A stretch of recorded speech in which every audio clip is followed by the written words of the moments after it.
திருச்சிற்றம்பலம்.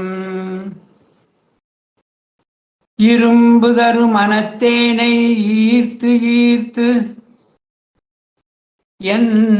என்பு உருக்கி கரும்பு தரு சுவை எனக்கு காட்டினை உன் கடல் இணைகள் ஒருங்கு திரை உலவு சடை உடையானே நரிகள் எல்லாம் பெருங்குதிரை ஆக்கியவாறு அன்றே உன் பேரருளே. திருச்சிற்றம்பலம். நம பார்வதி பதையே. அரகர மகாதேவா. தென்னாடுடைய சிவனே போற்றி, எந்நாட்டவர்க்கும் இறைவா போற்றி. திருச்சிற்றம்பலம். எல்லாம் வல்ல அன்னை காந்திமதி அம்பாள் உடனுடைய சுவாமி நெல்லையப்பருடைய புனார் திருவடியை அடியேன் போற்றி வணங்கிக் கொண்டு, மேன்மை புரிந்த திருமந்திர நகரிலே கோயில் கண்டு எழுந்தருளி நமக்கெல்லாம் நல்வாழ்வு தந்து கொண்டிருக்கின்ற அன்னை பாகம்பிரியாள் உடனுரை சங்கர ராமேஸ்வரருடைய பொன்னார் திருவடியை அடியேன் போற்றி வணங்கி, பெருமை பொருந்திய கருவாபுரியிலே கோயில் கொண்டு எழுந்தருளி நமக்கு அருள்பாலித்துக் கொண்டிருக்கின்ற ஸ்ரீ பார்வண்ணநாதருடைய பொன்னார் திருவடியையும் அடியேன் போற்றி வணங்கிக் கொண்டு, அண்ணல் திருநீரும் ஐந்தெழுத்தும் கண்டிகையும் அகிலமெங்கும் பரவுதல் வேண்டும் என்ற நோக்கிலே திருக்கருவை 10 அந்தாதியை அருளி செய்திருக்கின்ற அரசகவி அதிவீர ராம பாண்டியனாருடைய பொன்னார் திருவடியை அடியேன் போற்றி வணங்கிக் கொண்டு, வையமெங்கும் வைதிக சைவம் வளர்ந்திடல் வேண்டும் என்ற நோக்கிலே செயல்பட்டு கொண்டிருக்கின்ற தூத்துக்குடி புனிதர் பேரவையினை சார்ந்திருக்கின்ற அனைத்து பொறுப்பாளர்களுக்கும், அந்த அமைப்பிலே தங்களை இணைத்துக் கொண்டிருக்கின்ற அன்பர்களுக்கும், இந்த நிகழ்வினை கண்டும் கேட்டும் பயனடைந்து கொண்டிருக்கின்ற அன்பர்களுக்கும் நெல்லை சிவகாந்தி ஆகிய அடியனது பணிவான வணக்கத்தை தெரிவித்துக் கொள்ளுகின்றேன். திருவருளும் குருவருளும் கூட்டி வைக்க நாம் தூத்துக்குடி புனிதர் பேரவையினுடைய ஒரு பெரும் உதவியினாலே அரசகவி அதிவீர ராம பாண்டியனார் அருளி செய்திருக்கின்ற திருக்கருவை 10 அந்தாதியினை நாம் சிந்தனை செய்து கொண்டிருக்கின்றோம். இந்த 10 அந்தாதியிலே 9வது பத்திலே 9வது பத்து அதிலே விறகினால் சிலர் என்று தொடங்குகின்ற, அதாவது 83வது திருப்பாடல் விறகினால் சிலர் செய்திடும் என்று தொடங்குகின்ற அந்த திருப்பாடலிலே இருந்து யாம் சிந்தனையை மேற்கொள்கிறோம். சைவ பெரியவர்களே, நம்முடைய பெருமானானவர் உயிர்களிடத்தே மிகுந்த கருணை உடையவர். அந்த கருணையின் மிகுதிப்பாட்டினாலே உயிர்கள் எல்லாம் தம்மை அடைதல் வேண்டும் என்பதற்காக வேத ஆகமங்களை உபதேசித்து அருளினார். பல்லுயிரும் பயங்கொண்டு உய்கையென அங்கே நம்முடைய பெருமானார் பல்லுயிரும் பயங்கொண்டு உய்கையென குளிலை என்னும் தடவையல் நாப்பன் அருள் வித்திட்டு கருணை நீர் பாய்ச்சி வேதம் என்னும் பாதமும் வளர்த்தன என்று குமரகுருபரர் சுவாமிகள் குறிப்பிட்டு காட்டுகிறார். உயிர்கள் மீது இருக்கின்ற கருணையினாலே அவர் வேதம் என்கின்ற ஒன்றை நமக்கு கொடுத்தருளினார். பொதுவாக சொல்லப்பட்ட வேதத்திலே இருந்து சைவர்களுக்கென்று சிறப்பித்து ஆகமத்தை சொன்னார். அப்படி அருள் செய்திருக்கிற நம்முடைய பரமனானவர் இந்த வேதத்தினுடைய பயனை உயிர்கள் அடைதல் வேண்டும் என்ற ஒரு நோக்கிலே 6 அங்கத்தையும் அருளி செய்தார். எனவே 6 அங்கத்தையும் நம்முடைய பெருமான் அருளி செய்திருக்கிறார். 4 வேதம் 6 அங்கம் ஆனாய் போற்றி. இந்த 6 அங்கம் என சொல்லக்கூடியது சிச்சை, கல்பம், வியாகரணம், நிருத்தம், சோதிடம், சந்தோஷிடம். இவைகளெல்லாம் வேதத்தை எப்படி கையாள்வது, வேதத்தினுடைய பயனை எப்படி நாம் பெறுவது என்பதைத்தான் இந்த கையாளுகின்ற முறைமைகளை நமக்கு இந்த 6 அங்கம் சொல்லுகிறது.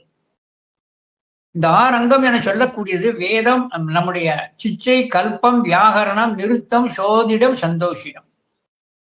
இந்த ஜோதிடம் என சொல்லக்கூடியது இறைவன் அருளி செய்தது ஒன்று. இந்த ஜோதிடம் என சொல்லக்கூடியது சைவர்களாகிய நமக்கு விதிக்கப்பட்டிருக்கின்ற கர்மாக்களை செய்வதற்கு உரிய கால விஷயத்தை சொல்லி காட்டப்படுவது. இந்த ஜோதிடம் ரொம்ப முக்கியம் சைவத்துல. சைவர்களாகிய நாம் செய்ய வேண்டிய காரியத்திற்கு உரிய கால விஷயத்தை பற்றி அறிவோம். ஒரு சைவன் என சொல்லக்கூடியவன் இந்த ஜோதிடத்தோடு தொடர்பு கொண்டு காலையிலே அவர்கள் இந்த அனுஷ்டான முதலானைகள் செய்கின்ற பொழுதும் சங்கல்பம் செய்கின்ற பொழுதும் இந்த காலத்தை சொல்லணும். இது என்ன வருஷம், என்ன மாசம், என்ன நாள், இன்று என்ன திதி, இன்று என்ன நட்சத்திரம் என்றெல்லாம் சொல்லி காட்டுதல் வேண்டும். இந்த ஜோதிடம் என்பது சைவர்களுக்கு உரியது. ஆகையினாலே அந்த கோள்கள் நம்மை இயக்கிக் கொண்டிருக்கிறது என்ற உண்மை அங்கே நமக்கு நன்றாக தெரிய வருகிறது. இதை வைத்துத்தான் ஞானசம்பந்தர் பெருமான் கோளொரு பதிகம் என்பதையே நமக்கு அருளி செய்திருக்கின்றார். இந்த ஜாதகம் என்பது எவ்வளவு சிறப்புடையது என்பதை திருஞான சம்பந்த புராணத்திலே அங்கு ஞானசம்பந்த பெருமான் அவதாரம் செய்கின்ற பொழுது அந்த கோள்களை பற்றிய செய்திகளை சொல்லி நல்ல அந்த நேரத்திலே ஞானசம்பந்தர் அவதரித்ததை அங்கே சேக்கிழார் பெருமான் ஜோதிடத்தை வைத்து குறிப்பிட்டு காட்டுவார். இந்த ஜோதிடங்களிலே வரக்கூடியதிலே சைவர்கள் எப்பொழுதுமே தோய்வு கொள்ளுதல் வேண்டும். இன்று சிறப்பு சிந்தனையாக சந்திர கிரகணம். ஏனெனில் நம்முடைய இந்த பாகத்திலே மாசி மாதம் 19ஆம் தேதி, அதாவது மார்ச் 3ஆம் தேதி செவ்வாய்க்கிழமை அன்று சந்திர கிரகணம் வருவதை வைத்து இந்த சந்திர கிரகணத்தை பற்றி ஒரு சில செய்திகளை உங்கள் மத்தியிலே பகிர்ந்து கொள்ள விரும்புகிறேன். கோள்கள் இயங்குகிறது, கோள்கள் சிவத்தால் இயங்குகிறது. சிவத்தால் இயக்கப்பட்ட அந்த கோள்களுடைய இயக்கத்தின் படிதான் நமக்கு நடக்க வேண்டிய நிகழ்வுகள் எல்லாம் நன்று தீராக நடைபெறுகிறது. ஆகையினால்தான் ஞானசம்பந்த பெருமான் மதுரைக்கு புறப்படுகின்ற சமயத்திலே திருமறைக்காட்டிலே வைத்து நாவுக்கரசு சுவாமிகள் ஞானசம்பந்தரை நோக்கி ஒரு விண்ணப்பம் செய்தார். நாளும் கோளும் சரியில்லை, தாங்கள் இப்பொழுது செல்ல வேண்டாம் என்று தடுத்தார். ஏனெனில் நாளும் கோளும் சில விஷயங்களில் நமக்கு இருக்கின்றது. இதிலே இந்த ஜோதிடத்தை எடுத்துக்கொண்டால் சூரிய ஒளியானது மற்ற கிரகங்களுக்கும் பூமிக்கும் ஒளியை கொடுக்கிறது. இதான் ரொம்ப முக்கியம். சூரிய ஒளியினால்தான் மற்ற கிரகங்களும் பூமியும் ஒளி பெறுகிறது. இது கிரகணம் என்று சொல்லக்கூடியது எது என்று சொன்னால், சந்திரன் சூரியருக்கு 6 ராசி தாண்டி வரும் பொழுது, நேராக பிரிந்து வரும் பொழுது சந்திரனது மேல்புறம் இருளாகவும் கீழ்ப்புறம் ஒளியாகவும் காணப்படும். இந்த இருள் பகுதி மட்டும் பூமியில் படாமல் மறைந்து இருளாய் இருக்கக்கூடிய காலம், அதாவது சந்திரன் மறைந்திருக்கின்ற காலம்தான், சந்திரன் மறைந்திருக்கின்ற அந்த இருள் படர்ந்த காலத்தை தான் கிரகணம் என்று அங்கே சொல்லி காட்டுகிறது. இந்த கிரகணம் என சொல்லக்கூடியது அந்த நாளிலே சூரியனிடத்தோ சந்திரனிடத்தோ கிடைக்க வேண்டிய ஒளியானது பூரணமாக கிடைக்காது. அவைகள் மறைக்கப்படுகின்ற அந்த காலத்தை தான் கிரகண நேரம் என்று அங்கு சொல்லி காட்டப்பட்டிருக்கிறது. இது சூரிய கிரகணம் என்றும் சந்திர கிரகணம் என்றும் அங்கே சொல்லி காட்டப்படும். இந்த கிரகணங்கள் ஏற்படுவதற்கு ராகு கேது என்ற 2மே காரணம் என்று புராண நீதியிலே வைத்து சொல்லப்படும். விஞ்ஞான ரீதியிலே ஏன் பௌர்ணமி ஏற்படுகிறது, ஏன் அமாவாசை ஏற்படுகிறது, ஏன் அங்கே கிரகணங்கள் நிகழ்கிறது என்பதை விஞ்ஞான ரீதியிலே வேறுபூர்வமாக சொல்லும். புராண நீதியிலே என்ன சொல்லப்படுகிறது என்பதை தெரிந்து கொள்ளும். அதாவது பார்க்கடலிலே தேவர்கள் அமிர்தம் கடைந்தார்கள். முதலில் ஆலகாலவிடம் தோன்றியது. அது அச்சுறுத்திய பின்பு தேவர்கள் சிவத்திடம் சரணடைய தேவர்களை காப்பதற்காக நம்முடைய பெருமானானவர் அந்த ஆலகால விடத்தை உண்டு நீலகண்டன் என்ற திருநாமத்தோடு உயிர்களை காத்தருளினார். பின்பு இறைவனானவன் தேவர்களை நோக்கி இப்பொழுது கடையுங்கள் என சொல்லி அருளானையிட்டார். தேவர்களானது இப்பொழுதும் அசுரர்களை தமக்கு கூட்டாக சேர்ந்து கொண்டு தேவர்கள் ஒரு பக்கமும் அசுரர்கள் ஒரு பக்கமுமாக பார்க்கடலை கரைகிறார்கள். தேவர்கள் அந்த வாசிக்கின்ற பாம்பினுடைய வால் பக்கத்தை பிடித்துக் கொண்டும் அசுரர்கள் தலைப்பாகத்தை பிடித்துக் கொண்டும் அங்கு கடைகிறார்கள். இந்த பின்பு முதலில் 12 பரிசு பொருட்கள் வந்தது. அதற்கு பின்பு அவர்கள் எதிர்பார்த்த அவர்களுக்கு தேவையான அமிர்தம் வந்தது. அமிர்தம் வந்தவுடனே தேவர்களும் அசுரர்களும் அங்கே குதித்து ஆனந்தத்திலே திளைத்தார்கள். பெருமகிழ்ச்சிக்குரிய அவர்களுக்கெல்லாம் நமக்கு அமிர்தம் கிடைத்து விட்டது என சொல்லுகின்ற பொழுது அங்கே தேவர்கள் ஒரு சிறு சூழ்ச்சி செய்தார்கள். இந்த அமிர்தத்தை அசுரர்கள் உண்டு விட்டால் அவர்கள் சாகாத்தன்மை பெற்று விடுவார்கள். ஆகையினாலே அவர்களை கிடைக்காதபடி அவர்களை ஏமாற்றுதல் வேண்டும் என ஒரு ரகசிய திட்டம் தீட்டினார்கள். அதன்படி திருமாலை மோகினி வடிவம் எடுத்து வந்து பரிமாறும்படி செய்தார்கள். அந்த அமிர்தத்தை ஒரு பாத்திரத்திலே கொண்டு வந்து அகப்பையை வைத்துக் கொண்டு பரிமாறுவதற்கு முற்படுகிறார். அப்பொழுது தேவர்கள் எல்லாம் வஞ்சத்தனமாக, தேவர்கள் எல்லாம் இந்த பக்க வரிசையில் அமருங்கள், அசுரர்கள் அந்த பக்க வரிசையிலே அமருங்கள் என்று தேவர்களையும் அசுரர்களையும் தனித்தனியாக வரிசையிலே அமர்த்தப்பட்டார்கள். வஞ்சகத்தன்மையோடு வருகின்ற அந்த மோகினி ஆகிய அந்த திருமாலானவர் தன் அமிர்தத்தை பாத்திரத்திலே எடுத்து அகப்பையை எடுத்து ஊத்துகின்ற பொழுது, அங்கே விளம்புகின்ற பொழுது தேவர்கள் பக்கம் அள்ளி அள்ளி கொடுக்கிறாள். தேவர்கள் பக்கம் எல்லாம் முடிச்ச பின்புதான் அசுரர்கள் பக்கத்துக்கு வரணும். தந்திரமாக முதல்ல தேவர்கள் பக்கத்திலிருந்து ஆரம்பிக்கிறார். அப்பொழுது எல்லோரும் அசுரர்கள் பார்க்கிறார்கள், இருக்கிற அமிர்தம் இந்த கடைசி அசுரர்கள் முடிகின்ற வரை வருமோ என்பது சந்தேகப்பட்டு விட்டது. ஆனால் இருப்பதை சமமாக பிரித்து நமக்கு பங்கிட்டால் நன்றாக இருக்கும். ஆனால் இந்த மோகினியோ வஞ்சத்தனமாக தேவர்களுக்கு மட்டும் அள்ளி அள்ளி இடுகிறார் என்பதை அறிந்து, அப்படி தெரிகின்ற பொழுது அந்த அசுரர்களிலே ஒருவராக இருக்கின்ற ராகு கேது என சொல்லக்கூடியவர்கள் அங்கே அசுரர்கள் பக்கத்திலே இருந்து அவர்கள் மெதுவாக தேவர்கள் பக்கத்திலே வந்து அமர்ந்து கொண்டார்கள். வருஷம் மாதிரி கொண்ட ஏன்னா கண்டிப்பா கிடைக்கும்ங்கிறதுக்காக. இப்படி ராகும் கேதும் தேவர்கள் பக்கத்திலே வந்து அமர்ந்த உடனே இதை சூரியன் சந்திரன் 2 பேர்களும் அங்கே பரிமாறுகின்ற மோகினியுடன் கண்ணை காட்டி விட்டார்கள். 2 பேர் கட்சி மாறி இடம் மாறி உட்கார்ந்திருக்கிறார்கள் என்றார். அப்பொழுது அந்த மோகினியானவள் கையிலே இருக்கிற அகப்பையை கொண்டு ராகுவையும் கேதுவையும் கொத்தி அவர்களை பங்கப்படுத்தி விட்டார். இதனால் வருத்தமடைந்த கோபமடைந்த ராகுவும் கேதுவும் தன்னை காட்டி கொடுத்த சந்திரனையும் சூரியனையும் தான் பற்றி அவர்களை வஞ்சம் தீர்த்தல் வேண்டும் என்பதற்காக தான் அந்த ராகும் கேதும் பற்றுவதுதான் கிரகணங்கள். ராகு ஒரு பாம்பாகவும் கேது ஒரு பாம்பாக வைத்து சொல்லப்படுது. ஞாயிறு திங்கள் செவ்வாய் புதன் வியாழன் வெள்ளி சனி பாம்பு 2 உடனே அந்த ராகம் கேதும் பாம்பு வடிவமாக வைத்து அங்கே சொல்லப்பட்டது. அவைகளெல்லாம் ஒன்று சிவப்பு நிறமாகவும் மற்றொன்று கருப்பு நிறமாகவும் இருக்கும். எனவே இந்த கிரகணங்கள் படிக்கின்ற போது பார்த்தால் ஒன்றும் அது சிவப்பாக இருக்கும் அல்லது கருப்பாக இருக்கும். தான் ராகு கேதுனுடைய நிறம் என்று அங்கே சொல்லி காட்டப்பட்டது. இப்படி புராண ரீதியிலே இந்த கிரகணங்கள் ஏற்படுத்தப்பட்டது, சொல்லி காட்டப்பட்டது. அதன்படி இந்த கிரகண நேரங்கள் என சொல்லக்கூடிய நேரங்களிலே பொதுவாக என்ன செய்தல் வேண்டும் என்று ஒரு நியமம் இருக்கிறது. பொதுவாக நாம கிரகண நேரங்களிலே சைவர்கள் என்ன கடைபிடித்தல் வேண்டும் என்று அங்கே சொல்லி காட்டப்பட்டிருக்கிறது. இந்த கிரகணங்கள் பிடித்திருக்கின்ற நேரத்திலே அதனுடைய ஒளி பூமியிலும் மற்ற இடத்திலும் பராததாலே வழிகிட்டு இருக்கின்ற காரணத்தினாலே அது தீய நேரம் என்று அங்கே சுட்டி காட்டப்பட்டது. அதனாலே ஆலயத்திலே சிவாலயத்திலே கருவறை திரையிடப்படும். கருவறை திறவிடப்படும். எனவே கிரகண காலங்களிலே வெளிப்பிரகாரம் மட்டும் திறந்திருக்கும், கருவறையானது திரையிடப்பட்டிருக்கும். அந்த கருவறைக்குள்ளே கிரகணம் தொடங்குவதற்கு முன்பாகவே மூலவரை சுற்றி தர்ப்பையினால் மூடுதல் ஒரு பழக்கம் உண்டு. மூட இயலாதவர்கள் அதிகமான தர்ப்பையினை திருவடியினை சுற்றி கட்டுவதும் உண்டு. எனவே தர்ப்பையால் காப்பு செய்தல் உண்டு. அப்படி கிரகண நேரங்களிலே கண்டிப்பாக கருவறை திறக்காத காரணத்தினாலே ஆலயத்திலே பூஜை கிடையாது. அங்கே தரிசிக்கின்ற நோக்கத்தோடு ஆலயத்திற்கும் செல்லக்கூடாது.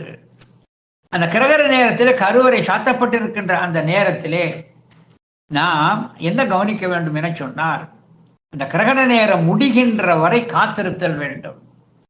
அப்பொழுது கிரகண நேரம் முடிந்த பின்பு அங்கே அசுர தேவரானவர் அங்கே தீர்த்த குளத்திற்கு எழுந்தருளி அங்கே அவருக்கு அபிஷேகங்கள் முதலானவர்கள் செய்து அந்த தீர்த்தவாறு நடைபெறும். அதற்கு பின்பு அக்னியை எழுப்பி அங்கே கும்பங்கள் அமைத்து அந்த கும்பத்தினாலே கருவறையிலே இருக்கின்ற சாத்தப்பட்டிருக்கின்ற தர்ப்பைகளை நீக்கி சுவாமிக்கு அந்த ஸ்நபன கும்பத்தை வைத்து அபிஷேகித்து புனிதப்படுத்துதல் வேண்டும். அப்படி புனிதப்படுத்துகின்ற பொழுது அந்த அசுர தேவர் அந்த தீர்த்த குளத்திலிருந்தும் வந்து விடுவார். இங்கே மூலவருக்கு ஸ்நபன கும்பம் வைத்தும் அங்கே அபிஷேகம் செய்யப்பட்டு அதற்கு பின்பு சிறப்பு பூஜை, அதற்கு பின்பு உரிய பூஜைகள், என்னென்ன பூஜைகள் அது வரைக்கும் முடங்கியதோ அத்தனையும் சேர்த்து பூஜை செய்தல் வேண்டும் என்று அங்கே சொல்லி காட்டப்பட்டிருக்கிறது. இது ஒரு பொது விதியாக சொல்லப்பட்டிருக்கிறது. ஆனால் அதே நேரத்திலே நாம் தரிசனம் செய்யக்கூடாது என சொல்லுகின்ற அதே நேரத்திலே நம்முடைய சைவ சமய நெறியின்படி இந்த கிரகண நேரம் என சொல்லக்கூடியது சைவர்களுக்கு கிடைக்கக்கூடிய ஒரு பெரிய வரப்பிரசாத காலம் என்று சொல்லி காட்டப்பட்டிருக்கிறது. இந்த பெரியவர்களுக்கு கிடைக்கின்ற அந்த பெரிய வரப்பிரசாதம் இந்த கிரகண காலம் என சொல்லுகின்ற பொழுது, அப்ப இந்த கிரகண காலங்களிலே அது என்ன விசேடம் உள்ளது என்பதை நாம் முதலில் தெரிந்து கொள்ளுதல் வேண்டும். கிரகண காலங்களிலே நாம் என்ன செய்தல் வேண்டும் என சொன்னால், அந்த கிரகண காலங்களிலே மந்திரங்கள் மிகுந்த உத்வேகத்தோடு செயல்படும். மந்திரங்கள் மிகுந்த உத்வேகத்தோடு செயல்படும். எனவே அந்த நேரத்திலே பிதர்களை எண்ணி நாம் தர்ப்பம் செய்வது விசேடம் என்று அங்கே நமக்கு சொல்லி காட்டப்பட்டிருக்கிறது. பிதர்களுக்கு உரிய தர்ப்பணத்தை அந்த நேரத்திலே செய்வது விசேடம். அந்த மந்திரமானது வேகமாக, துரிதமாக, நன்றாக தொழிற்படும், உத்வேகமாக இருக்கும் என்று அங்கே சொல்லி காட்டப்பட்டிருக்கிறது. சைவர்கள் இந்த கிரகண காலத்திலே ஆலயத்திற்கு சென்று தீர்த்தக்கரையிலே இருப்பது விசேடம். அது ரொம்ப விசேடம். தீர்த்தக்கரையில் இருப்பது விசேடம். அதை விட ஒரு பொது விதி என்னவென்று சொன்னால், இந்த கிரகண காலத்திற்கு முன்பாகவே, அதாவது கிரகண காலத்திலே நம்முடைய வயிற்றுக்குள்ளே எந்த உணவுப் பொருளும் இருத்தல் கூடாது, அதை தவிர்த்தல் வேண்டும் என்று சொல்லி காட்டப்பட்டிருக்கிறது. எனவே கிரகணம் தொடங்குவதற்கு கிட்டத்தட்ட ஒரு 5 நாழிகைக்கு முன்பாகவே உண்டு முடித்து வயிற்றை காலி செய்து விட வேண்டும். அந்த கிரகண காலங்களிலே நாம் எதையும் உண்பதை கண்டிப்பாக தவிர்த்தல் வேண்டும். உணவானாலும் சரி, நீரானாலும் அதை தவிர்த்தல் வேண்டும் என்று சொல்லி காட்டப்பட்டிருக்கிறது. அத்தோடு மட்டுமல்லாது அது விஷம் பொருந்தியதாக கருதப்படுகின்ற காரணத்தினாலே உணவுப் பொருள்களை தர்ப்பை அல்லது அருகம்புல்லை போடுவது விசேடம். அருகம்புல்லை போடுறதா ரொம்ப விசேடம். உணவு அந்த சாப்பாட்டு மேல, அரிசி மேல, இன்னும் இல்லத்தில் உபயோகப்படுத்துகின்ற எண்ணெய், அந்த நல்லெண்ணெய் முதலானவைகளிலே நம்முடைய அருகம்புல்லை சில பேர் போடுவார்கள். அது ஒரு காப்பு செய்வது போல் அங்கே சொல்லி காட்டப்பட்டிருக்கிறது. எனவே கிரகண காலங்களில் நாம் எதுவும் செய்தல் கூடாது. அதே நேரத்தில் சிவபூஜை செல்வர்கள் சிவபூஜை செய்தல் கூடாது கண்டிப்பாக. இந்த முறை மாலை வருகிறதால பிரச்சனை இல்லை. சில நேரங்களிலே சிவபூஜை காலங்கள் வருகின்ற பொழுது நிர்வாண தீட்சை பண்ணுகிறவர்கள் இதையெல்லாம் கவனித்துக் கொள்ள வேண்டும். அந்த கிரகண நேரத்திலே பூஜை செய்வது. எப்படி பூஜை செய்தல் வேண்டும் என சொன்னால், இந்த கிரகண நேரம் என சொல்லக்கூடியது மந்திரங்கள் நன்றாக தொழிற்படுகின்ற ஒரு காரணத்தினாலே அந்த நேரத்திலே ஆலயத்திற்கு சென்று பொற்றாமரை அந்த தீர்த்தக்கரை படிக்கரையிலே நின்று கொண்டு மந்திர ஜபம் செய்வது ரொம்ப விசேடமானது ஒன்று என்று சொல்லி காட்டப்பட்டது. ஒரு முறை மந்திரத்தை கணித்தாலே அது கோடு முறை கணித்ததற்கு உரிய பலன் கிடைக்கும் என்று அந்த கிரகண காலத்தினுடைய அந்த நேரம் விசேடித்து சொல்லப்படுகிறது. சிவபூஜை செல்வர்கள் அந்த திருக்கோயிலுக்கு சென்று தீர்த்தக்கரையின் படியிலே அமர்ந்து கொண்டு கரையும் அந்த படிக்கட்டும் சேருகின்ற இடத்திலே வைத்து அந்த தீர்த்தக்கரையினுடைய அந்த படிக்கட்டிலே வைத்து சிவபூஜை செய்வது ரொம்ப விசேடம் என்று சொல்லிக்காணும். இல்லத்திலே வைத்து செய்வதற்கு உரிமை இருப்பதாக அடியனுக்கு தெரியல. ஆனால் அந்த இடத்திலே தீர்த்தக்கரைக்கு சென்று நாம் அங்கே வைத்து பூஜனை செய்வது அந்த அந்த கிரகண காலத்திலே பூஜை செய்வது ரொம்ப விசேடமாக வைத்து அங்கே பேசப்படுகிறது. அதற்கும் மேலாக அந்த கிரகண பூஜைகள் எல்லாம் முடிஞ்ச பின்பு அவைகளை எல்லாம் பாத்திரங்களை சுத்தம் செய்து இயல்பு வாழ்க்கைக்கு திரும்பணும். ஒரு சைவர்களுக்கு ஒரு விளக்கு என்ன சைவர்களுக்கு என்ன சொல்லப்பட்டிருக்கிறது என்று சொன்னால், கிரகணம் முடிந்த உடனே ஸ்நானம் செய்வது உத்தமம் என்று அங்கு சொல்லி காட்டப்பட்டிருக்கிறது. சில நேரங்களில் சில பேர்கள் மந்திர உபதேசங்கள் பெறுவார்கள். தேள்கடி மந்திரத்தை உபதேசமாக பெறுவது, நாயின் வாயை கட்டுவதற்கு மந்திர உபதேசம் பெறுவது, இந்த மந்திர பிரயோகம் படுத்துவார்கள் அல்லவா. இப்ப கல்வர்கள் எல்லாம் நம்முடைய இல்லத்திலே எந்த இடத்திலே ஒரு பொருள் ஒழிக்கப்பட்டிருக்கிறது என்று ஒரு கையிலே மையை தடவி பார்த்தால் அவங்களை காட்டிவிட, ஒரு மந்திரத்தை சொல்லி கையிலே மையை தடவினா கண்டுபிடிச்சிட்டு குமரகுருவர் சாமியிலே சொல்லி காட்டுகிறார். நீ செல்வத்தை தேடி தேடி ஒழித்து வைக்கிறார். ஆனா கல்வர்கள் மஞ்சன கல்வர்ங்கிறார். கையிலே மஞ்சனத்தை தடவி மந்திரத்தை சொன்னால் நீ ஒழித்து வைத்திருக்கிற இடத்தை அவன் கையிலே காட்டி கொடுத்து விடுகிறதும். ஏன்னா இது போன்ற மந்திரங்களை வைத்து நாம் சாதிக்க விரும்புகின்ற பொழுது மந்திர உபதேசம் பெறணும். அந்த மந்திர உபதேசம் நான் சொல்றது இந்த இதுக்கு தீட்சைக்கு இல்ல, மந்திர உபதேசம் சில காரியப்பாடுகளுக்கு. அதாவது சில பேர் மந்திரங்களை வைத்து இந்த வாயுப்பிடியை நீக்குவது, தேள்கடி நீக்குவது, இது போன்ற சில மந்திர செயல்களை வைத்து காரியம் செய்ய நினைக்கின்ற பொழுது அந்த மந்திர உபதேசத்தை இந்த கிரகண நேரத்திலே கழுத்தளவு அல்லது குறைஞ்சது மார்பளவு நீரிலாவது நின்று கொண்டு நீருக்குள்ளே தெப்பக்குளத்தின் நீருக்குள்ளே இருந்து கொண்டு தக்கோர் மூலமாக அந்த அந்தரோபதேசத்தை பெறுவது விசேடம். அப்படி பெற்ற மந்திரத்தை அவர்கள் உரியத்தான் அந்த மந்திரங்கள் அவர்களுக்கு தொழிற்படும். ஆகையினாலே இந்த கிரகண காலங்கள் என சொல்லக்கூடியதிலே நாம் என்னென்ன காரியங்கள் செய்தல் வேண்டும் என்று அங்கே சொல்லி காட்டப்பட்டிருக்கிறது. இந்த கிரகண காலங்களிலே கண்டிப்பாக உணவருந்தல் கூடாது, நீர் அருந்துதல் கூடாது. கிரகண காலங்களிலே கர்ப்பிணிகள் இல்லை விட்டு வெளியே வராமல் இருப்பது நன்று என்று விஞ்ஞான ரீதியிலே குறிப்பிட்டு காட்டுவார்கள். அதன்படி நமக்கு வருகின்ற சந்திர கிரகணம் என சொல்லக்கூடியது இந்த மாசி மாதம் 19ஆம் தேதி, அதாவது மார்ச் மாதம் 3ஆம் தேதி செவ்வாய்க்கிழமை என்று நமக்கு சந்திர கிரகணம் என்று ஒன்று வருகிறது. அது அன்று எப்படி விடுகிறது என சொன்னால், எப்பொழுதுமே கிரகணம் என்று சொன்னால் தொடும் நேரம், உச்சம் அல்லது மத்தியமம், தொடும் நேரம், உச்சம், விடுதல் நேரம், மோட்சம், இந்த மூன்றையும் கண்டிப்பாக கவனிக்கணும். அதன்படி சந்திர கிரகணமானது செவ்வாய்க்கிழமை அன்று மாலை 3:08 தொடங்கி மாலை 5 உச்சம் அடைந்து மாலை 6:03 விடுதலை பெறுகிறது, மோட்சம் அடைகிறது. இது ரொம்ப விசேடமான நேரம். இது சிவபூஜை செல்வர்கள் இதை தெரிந்து பயன்படுத்துதல் வேண்டும் என்ற நோக்கத்திற்காகத்தான் இந்த செய்தி உங்கள் மத்தியிலே பகிர்ந்து கொள்கிறேன். இந்த கிரகண நேரங்களிலே பூசனை, ஜபம், தியானம் செய்வது விசேஷம். ஆனால் இவைகளை வைத்து நீர்க்கரையிலே செய்தல் வேண்டும் என்று அங்கே வலியுறுத்தப்படுகிறது. இல்லத்தில் இருந்து செய்வதை காட்டிலும் நீர்க்கரையிலே வைத்து செய்வதுதான் விசேடம் என்று அங்கே சொல்லி காட்டப்பட்டிருக்கிறது. அதிலும் குறிப்பாக திருக்கோயில் தெப்பக்குளத்திலே வைத்து செய்வது விசேடம் என்று சொல்லி காட்டப்பட்டிருக்கிறது. எனவே இந்த கால விசேடங்கள் எல்லாம் நம்முடைய ஜோதிடத்திலே வைத்து சொல்லப்பட்டிருக்கிறது என்பதை தெரிவித்துக் கொண்டு இன்றைய சிந்தனைக்கு அடியேன் வருகிறேன். திருக்கருவை 1810 அந்தாதி. இந்த திருக்கருவை 1810 அந்தாதியிலே நாம் சிந்தனை செய்வதற்கு முன்பாக இந்த திருக்கருவை 1810 அந்தாதி என சொல்லக்கூடியது இது எப்படி அருமையான நூல் என்ற ஒரு சிறு பெருமையை நாம் சரியாக தெரிந்து கொள்வோம். சிவபெரியவர்களே ஒரு ஊருக்கு போக வேண்டும் என சொன்னால் அந்த ஊருக்கு பல வழிகள் இருக்கும். ஆனால் எந்த வழியிலே சென்றால் எளிமையாக அதி சீக்கிரமாக செல்ல முடியும் என்பதை தேர்ந்தெடுக்க வேண்டும். இதே போல பல வழிகள் இருந்தால் அது ஒரு ஊரை அடைவதைப் போல இந்த பூமியிலே இருக்கின்ற பல ஆறுகளும் ஒரு கடலைத்தான் சென்றடைகிறது. இப்படி பல ஆறுகள் ஒரு கடலை சென்று அடைவதைப் போலத்தான் பல சமயங்கள் நம்முடைய சைவத்தையே சென்று அடைகிறது என்று நம்முடைய சித்தியார் போன்ற நூல்களிலே விளக்கம் சொல்லி காட்டப்பட்டிருக்கிறது.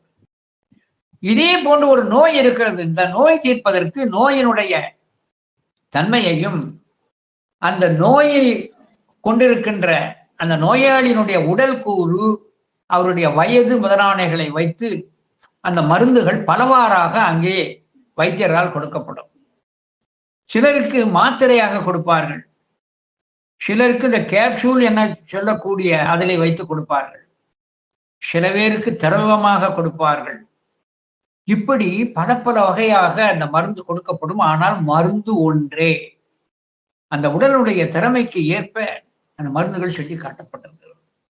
இதே போலதான் நம்முடைய சைவத்தின் கண்டே உயிர்கள் சிவத்தை அடைவதற்கு 2 நெறிகள் சொல்லப்பட்டிருக்கிறது. யோக நெறி, ஞான நெறி. இந்த யோக நெறி, ஞான நெறி இரண்டுமே சிவத்தை கொண்டு போய் தான் சேர்க்கும். ஆனா யோக நெறி கொஞ்சம் சிரமம் உள்ளது. ஞான நெறி அந்த அளவுக்கு சிரமம் இல்லை. ஆனால் மனம், வாக்கு, காயம் மட்டும் ஒத்துழைத்தல் வேண்டும்.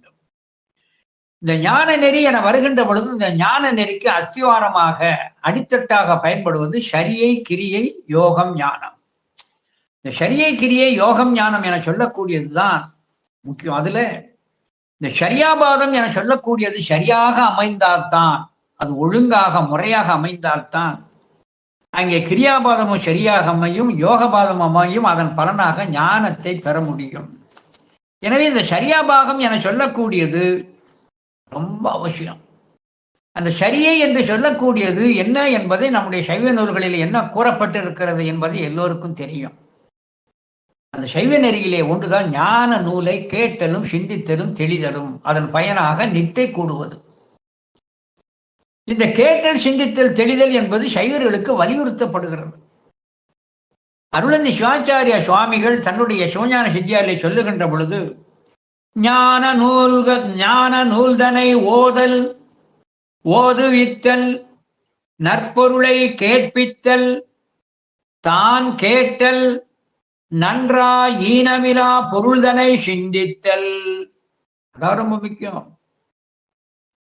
ஞான நூல்களை கேட்கின்ற பொழுது உண்மை பொருளை கண்டறிதல் வேண்டும். மேலோட்டமாக பார்ப்பதும் பிரயோஜனம் இல்லை. உண்மை பொருள் தெய்வத்தால் ஆகாதனே முயற்சித்தன் மெய்வருத்த கூறியனும் நான் முறையை சொல்றான். தெய்வத்தால் ஆகாவிட்டாலும் கூட, அப்பா ஒன்றால் ஆகாவிட்டால் என வந்து விட்டாலே அது தெய்வம் ஆகாதே, அப்ப முரண்படுது. அதனாலதான் உண்மை பொருளை உணர்தல் வேண்டும். உனக்கு கிடைக்கக்கூடிய ஊழ் இல்லாவிட்டாலும் அது பொருள். இறைவன் அந்த ஊழுக்கு தகுந்தபடிதான் பலனை ஊட்டுவார். எனவே உனக்கு தந்தபடி ஊழ்படி உனக்கு இல்லாமல் இருந்தாலும் முயற்சிக்காக பலன் தருவார் என்று பொருள். தெய்வத்தால் ஆகாவிட்டாலும் பலன் தரும் என்றால் அது சிவனுடைய பரத்துவமே போய்விடும். ஆகையினாலே ஈனமிலா பொருள்தனை சிந்தித்தல் ஐந்தும் இறைவனடி அடைவிக்கும் எழில் ஞான பூஜை. ஊனமிலா கண்மங்கள் தபம் ஜபங்கள் தியானம் ஒன்றுக்கு ஒன்று உயரும் இவை ஊட்டுவது போகம். ஆண்மையால் மேலான ஞானத்தால் அரணை அருச்சிப்பர் வீடெய்த அறிந்தோர் எல்லாம். அழகாக சொல்கிறார் படிமுறை. ஞான நூல்தனை ஓதல் ஓதுவித்தல் நற்பொருளை கேட்பித்தல் தான் கேட்டல் நன்றா ஈனம் இல்லா பொருள்தனை சிந்தித்தல். இவை ஒன்றுக்கு ஒன்று ஏற்ற முடிகிறது. இதில் வருகிறது அழகாக ஊனமிலா கண்மங்கள் தப ஜபங்கள் தியானம். இந்த தபம் ஜபம் தியானம் ஒன்றுக்கொன்று உயர்ந்தது. அதுக்காகத்தான் இன்றைக்கு அந்த கால விஷயங்களை உங்களுக்கு ஊட்ட வேண்டிய, உங்களுக்கு நினைவூட்ட வேண்டிய ஒரு நிலையிலே நான் இன்று கரணத்தை பற்றி பேசினேன். இதில் ஷரியாபாதம் என்பதுதான் அங்கே வலியுறுத்தப்படுகின்ற. ஷரியாபாதம் என சொல்லக்கூடியது சரியாக அமைதல் வேண்டும், ஒழுங்காக அமைதல் வேண்டும், முறையாக அமைதல் வேண்டும். இந்த ஷரியாபாதம் சரியா இருந்தால் தான் மற்ற மூன்று நமக்கு கிட்டும். இது எதை போன்றதென்றால், ஒரு சின்ன உதாரணம் சொன்னேன். ஒரு ஜவுளி கடைக்கு போறோம், துணி கடைக்கு போறோம், 3வது மாடிக்கு போகணும். 3வது மாடிக்கு போகணும்னு சொன்னா மாடிக்கு நம்மால படி ஏறி போக முடியாது. அப்ப இந்த ஜவுளி கடையில எஸ்கலேட்டர்னு ஒண்ணு போட்டிருப்பாங்க. எஸ்கலேட்டர்னு அதே படியே நகர்ந்து நகர்ந்து நகர்ந்து மேலே போகும். அந்த எஸ்கலேட்டருடைய தொழில் என்னவென்றால், நமக்கு அருகிலே இருக்கின்ற முதல் படியிலே நாம் காலை ஒழுங்காக வைத்து விட்டால் நாம் செல்ல வேண்டிய இடமாகிய இலக்காகிய அந்த மேல் தளத்தை சென்று பத்திரமாக அடைஞ்சிடலாம். நாம் அந்த எஸ்கலேட்டரை சரியாக கால் வைக்கலன்னு சொன்னா தடுமாறி விழுவதற்கு வாய்ப்பு இருக்கிறது. எனவே இந்த எஸ்கலேட்டர் என்று சொல்லக்கூடியதிலே முதல் படியிலே சரியாக வைத்தால் அது மேலான உயர்ந்தபடிக்கு தானே அதை அழைத்து செல்வதை போல முதல் படியாக சரியாக இருந்தால் அதுவே கிரியை யோகத்திற்கு அது துணை செய்து ஞானத்தை கிட்டும்படியாக செய்து சிவத்தோடு அடைவிக்கும். எனவே இந்த ஷரியாபாதம் என்பது மிகவும் சரியாக அமைதல் வேண்டும் என்று நம்முடைய ஞானவர்கள் சொல்லி வைத்தார்கள். அப்படி ஞானவர்கள் சொல்லி வைக்கின்ற பொழுது அந்த ஷரியையிலே நல்ல ஞான நூல்களை நாம் கற்றல் கேட்டல் வேண்டும். இந்த ஞான நூல்களை கற்கின்ற பொழுது நம்முடைய சைவத்திற்கு உரிய ஒரு சிறப்பு என்னவென்று சொன்னால், நம்முடைய சைவ சமயத்தில் மட்டும் கருத்து திணிப்பு என்பது கிடையாது. கருத்து திணிப்பு சைவத்துல கிடையவே கிடையாது. நம்முடைய மனம் ஒப்புக்கொள்ளும்படி ஏற்றுக்கொள்ளும்படியாக நம்முடைய மனமே அதை இசைவுபடும்படியாகத்தான் நூல்கள் சொல்லப்பட்டிருக்கிறோம். நம்முடைய சைவத்திலே ஒரு கொள்கையை சொல்லுகின்ற பொழுது அது பதிக்கொள்கை ஆனாலும் சரி, பசுக்கொள்கை ஆனாலும் சரி, பாசத்தை பற்றியதானாலும் சரி, இப்படித்தான் என்று வலியுறுத்தி சொல்லாது. நாம் மனம் ஏற்க முடியாது சொல்லலாம். பிரமாண இயல், இலக்கண இயல், சாதன இயல், பயன் இயல் என்று அழகாக அந்த படிமுறையிலே சொல்லப்பட்டிருக்கும். பிரமாண இயல், இலக்கண இயல், சாதன இயல், அதுக்கப்புறம் பயன் இயல். இப்படித்தான் நம்முடைய ஞான நூல்கள் எல்லாம் அங்கே வகுக்கப்பட்டிருக்கிறது. இப்படி ஞான நூல்களை அவர்கள் வகுக்கப்பட்டதோடு மட்டுமல்லாது அந்த ஞான செய்திகளையால் அறியும்பட்டாக இலக்கிய ரீதியாகவும் நமக்கு அந்த உண்மை உணர்த்துகிறார்கள். இப்ப பிரமாண இயல் என்றால் ஒன்றை உண்டும் என்று நிச்சயிப்பது, அறிவது. இலக்கணியல் என்றால் அறிந்த அப்பொருள் என்ன தன்மையிலே இருக்கிறது என்ற இலக்கணத்தை அறிவது. சாதனையல் என்றால் மேலான அந்த பொருளை ஆன்மாக்களாகிய நாம் அடைவதற்கு என்ன முயற்சி, என்ன செயல், என்ன சாதனத்தில் ஈடுபட வேண்டும் என்பது சாதனம். அதனுடைய பயனாகிய அந்த பயனியலிலே இந்த இறைவனை அடைந்த உயிர்கள் எப்படிப்பட்ட ஒரு பயனை அடைந்து தூய்க்கிறது என்பதை காட்டுவதுதான் அப்படி பரிசு முறையிலே வரும். இப்படி பிரமாண இயல், இலக்கண இயல், சாதன இயல், பயனிலை என்பது சாஸ்திரத்திலே சொல்லப்பட்டாலும் தோத்திரத்திலும் அவைகள் பேசப்படுகிறது. அதான் ரொம்ப முக்கியம். இப்படி பிரமாண இயல், இலக்கண இயல், சாதன இயல், பயனிலை என்று வருவதிலே இலக்கியத்தில் இங்கே சொல்லப்பட்டிருக்கிறது என சொன்னால் நம்முடைய திருநாவுக்கரசு நாயனார் திருநாவுக்கரசு நாயனாருடைய அந்த திருத்தாண்டகத்திலே, அதாவது 6வது திருமுறையிலே நம்முடைய நாவுக்கரசு சுவாமிகள் இந்த பிரமாண இயல், இலக்கண இயல், சாதன இயலை அப்படியே அந்த திருவாரூர் திருத்தாண்டகத்திலே சொல்லி காட்டுகிறார்.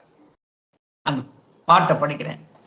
முன்னம் அவனுடைய நாமம் கேட்டாள், மூர்த்தி அவன் இருக்கும் வண்ணம் கேட்டாள், பின்னை அவனுடைய ஆரூர் கேட்டாள், பெயர்த்தும் அவனுக்கே பிச்சியானாள், அன்னையையும் அத்தனையும் அன்றே நீத்தாள், அகன்றாள் அகலிடத்தால் ஆசாரத்தை, தன்னை மறந்தாள் நாமம் கெட்டாள், தலைப்பட்டாள் நங்கை தலைவன் தாளே. அதாவது எப்படியெல்லாம் தன்னுடைய கருத்தை உயிர்களுக்கு கொடுப்பது என்பதற்காக அகத்துறையிலே வைத்து இங்கே நாவுக்கரசு சுவாமி சொல்லி காட்டுறார். அதாவது 1, 2, 3 சொல்லிக் கொடுக்கணும். நம்ம 1, 2 குறி சொல்லி வரும் பொழுது அங்கே சில பேர்கள் என்ன செய்வார்கள், ஆப்பிள் பழத்தை வைத்துக் கொண்டு காட்டியது 1, இப்போது இன்னொரு பழத்திலிருந்து 2 பழம், 3 பழம், 4 பழம் என்று இப்படி சொல்லி காட்டுவார்கள். இதே போல ஒரு காயை எடுத்துக்கொண்டு வரிசையாக இது எண்ணு, எத்தனை இருக்கிறது எண்ணுன்னு சொல்லி அதை காட்டி அந்த 1, 2, 3, 10 வரைக்கும் அந்த பயிற்சியை கொடுப்பார்கள். எனவே ஒரு நோக்கம் 1 முதல் 10 வரை பயிற்றுவிப்பது.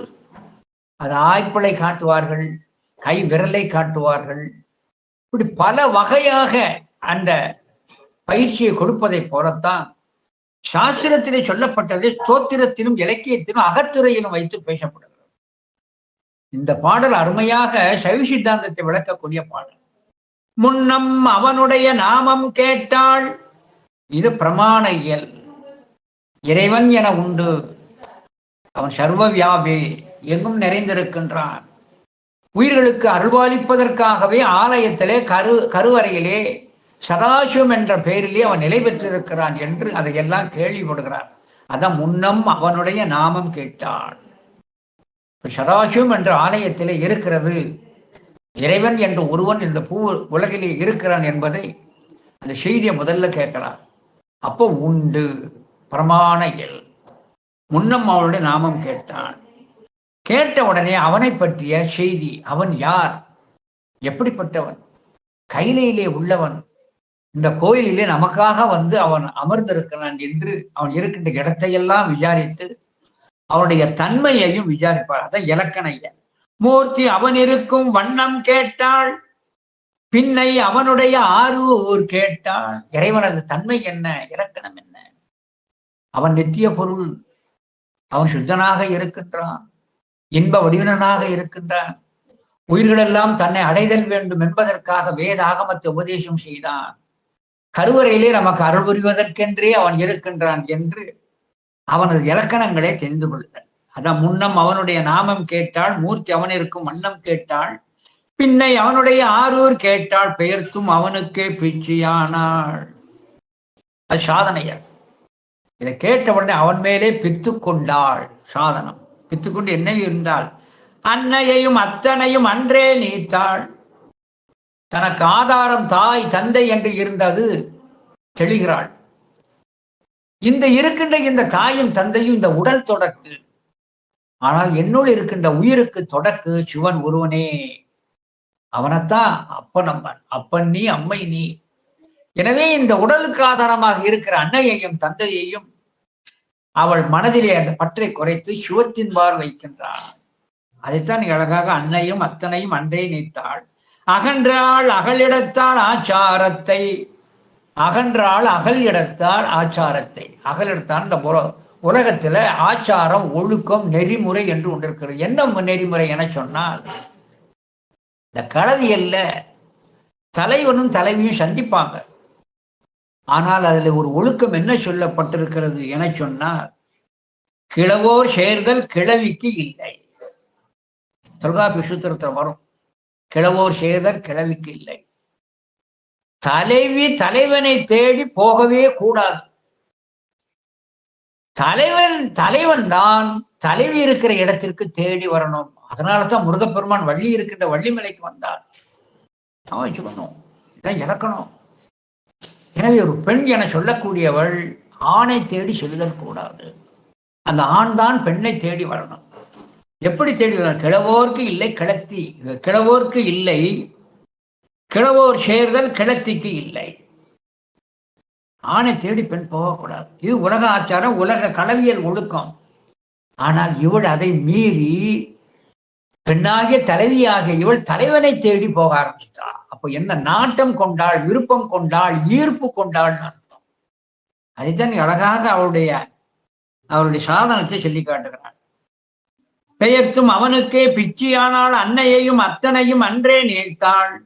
அகன்றாள் அகலிடத்தால் ஆசாரத்தை. தன்னை மறந்தாள் நாமம் கெட்டாள். தற்போதம் கெட்டது, பசுபோதம் கெட்டது. அதனாலே தலைப்பட்டால் நங்கை தலைவன் தாளே. எனவே தனக்கு ஒரு பற்றுக்கோடி எதுவுமின்றி அவன் திருவடியையே தனக்கு பற்று என்று திருவடிகளை அணைந்து தனக்கென ஒரு பெரிய துணையாக கொண்டாள் என்று சொல்லி காட்டப்பட்டிருக்கிறது. இப்படி நம்முடைய நூல்களிலே சொல்ல வேண்டிய அந்த ஞான செய்திகளை, ஏன்னா ஞானம்தான் வீட்டிற்கு திறவுகோல், அந்த ஞானம்தான் வீட்டிற்கு திறவுகோல் என சொல்லுகின்ற பொழுது அந்த ஞானத்தை எப்படி அகத்துறையிலும் வைத்து சொல்லி காட்டப்பட்டிருக்கிறதோ, இதே போல சில நூல்களிலே சொல்லப்பட்டிருக்கின்ற சில உண்மைகளை தெளிவுபடுத்துவதற்கு பின்னே சில நூல்கள் எழும்.